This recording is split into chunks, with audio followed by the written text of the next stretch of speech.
Hello guys, ఈరోజు ఇంకో movie రివ్యూతో మనమైతే ముందుకు వచ్చేసాం.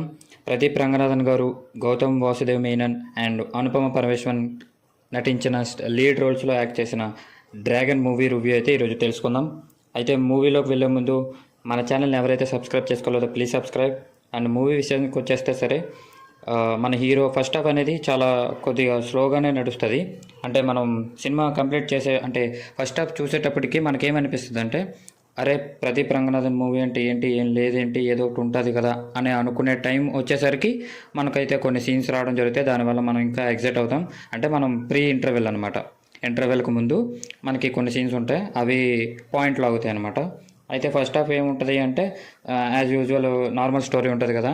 ఆ స్టూడెంట్ లైఫ్, బ్యాక్లాగ్స్, ఫెయిల్ అవ్వడం, అమ్మాయిల వెంట తిరగడం, అక్కడక్కడ జోక్స్, మనం ట్రైలర్ చూసే ఉంటాం కదా, 4 years బ్యాక్లాగ్స్ పెట్టుకున్న ఎవరినైనా చూసారా అనేసి. ఆ థీమ్స్లో మనకి ఫస్ట్ హాఫ్ అలా నడుస్తుంటుంది. సెకండ్ హాఫ్ వచ్చేసరికి మనం స్టోరీలోకి అయితే వెళ్తాం. సెకండ్ హాఫ్లో కొన్ని ఎమోషనల్ సీన్స్ ఉంటాయి.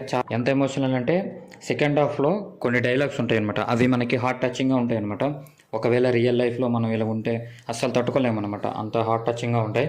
మూవీలో ప్లస్లో అండ్ మైనసెస్ విషయానికి వచ్చేస్తే సరే, ఫస్ట్ ప్లస్ ఏంటంటే హీరో గారి యాక్టింగ్ కానీ, మొత్తం చేసే ప్రతి క్యారెక్టర్కి ఒక ముందే రాసుకున్నారు, ఈతను ఈ క్యారెక్టర్ చేయాలి అన్నట్టుగా చాలా బాగా చేశారనమాట, జీవించారు ఒక్కొక్కరు.